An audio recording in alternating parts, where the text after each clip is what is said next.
Good morning, everyone. My name is Cordero Hudson. Welcome to my road to 100K. What you're seeing right here is my 40,114 dividend stock portfolio that I have with Fidelity. This portfolio is producing roughly $1,392 a year. So I'm coming along. It's compounding. It's doing its thing. It's really good. So I'm going to go over a couple metrics that you see right here so you really understand.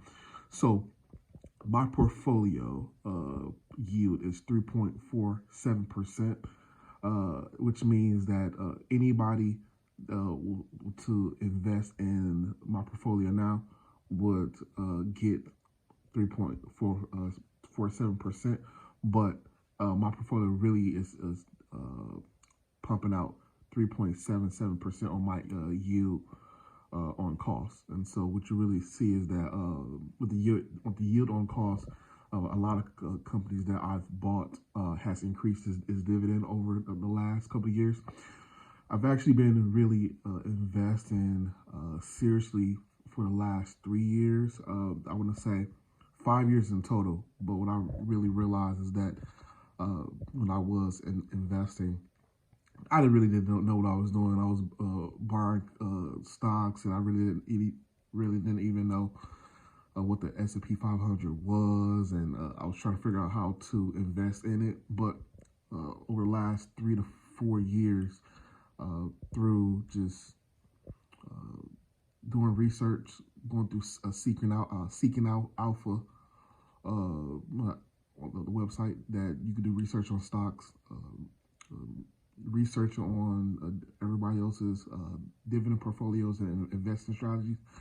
I was able to create my own investing strategy. So here are several stocks that I have in my dividend portfolio. So I have about 16 shares of Avi, 54 shares of Arbor Realty Trust. I'm not going to go through all of the different stocks, but want to go over what you'll see is that with my dividend portfolio, you see the current dividend yield. So if you were to buy these stocks right now at these prices, this is the dividend yield that you will receive.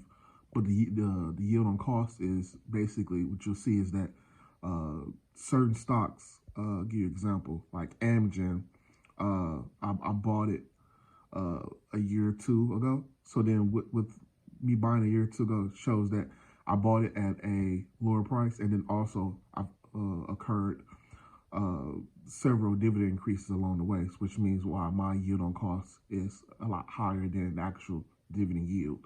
So if you were to embark on a journey now, this would be the dividend yield you will receive, and then you buy it, you hold, and then you let the dividends increase and start to compound interest.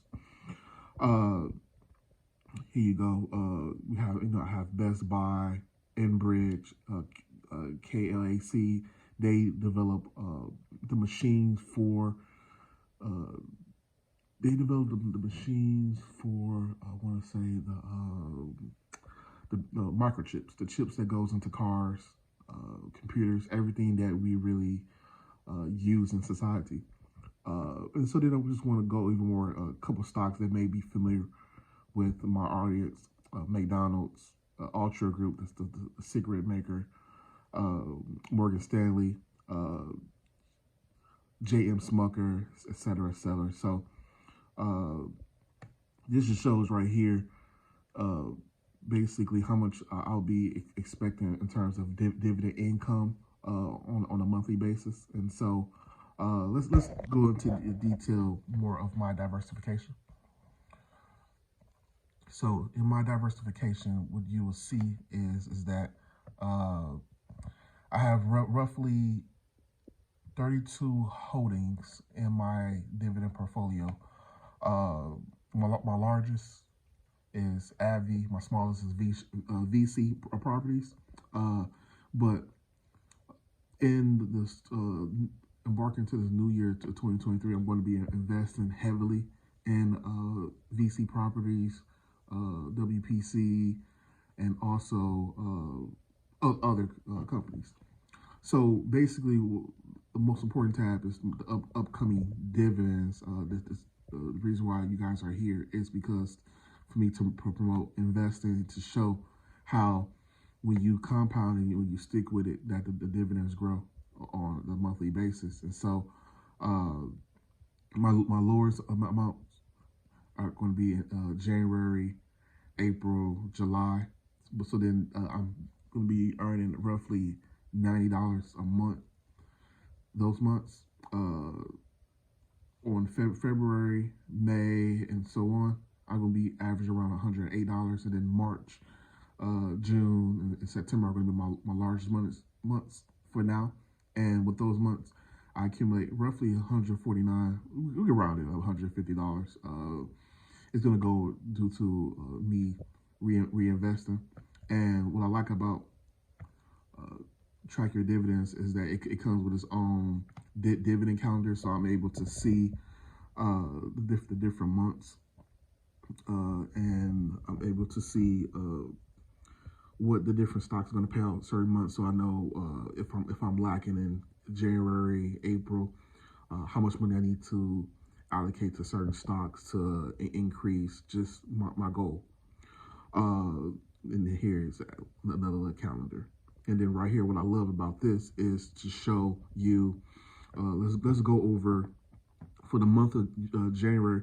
So as I showed in my previous video beforehand, I've already been paid out dividends for Allstate and Best Buy. They are in the queue in my Fidelity account, and so it's waiting to clear. And then I'm going to receive dividends for Land Research, VC Properties, Pepsi, Cola. We all know about Pepsi with the snacks, drinks, Quaker Oats, the oatmeal, and then these are the dividends I plan on accumulating later in the month of January to add up. So basically, all of these in the month of January is going to add up to about $90. And then what I tend to do is that I let the money reinvest in itself and then let it grow. And so, as we all know, with compound interest, the snowball method, it starts off small in the beginning, but it eventually grows into just a big snowball. And I have about, for myself, I foresee myself having about another 20, 25 years of investing and letting it grow. And with that, I can see that if I continue to stay focused and diligent, that these amounts are going to grow even more. And this is my portfolio update for, let's just say, the beginning of January 2023. My portfolio, $40,114. It produces roughly $1,392. And hey, come join the channel. Add yourself to subscribe to my channel. Embark on this dividend journey with me as I'm embarking on my road to 100K. And once I reach that 100K as a goal, then the next goal is 250. So hopefully you come and embark with me on this journey. Subscribe to my channel. My channel is about dividend investing, growth investing, but not even just invest in the finance, but hey, lifestyle. Let's travel. Let's go see the world. Let's go to China. Let's go to Mexico. Let's work hard, play hard. As much as we invest our money, let's also spend the money as well, because hey, we never know how often we're going to be here. So let's do it.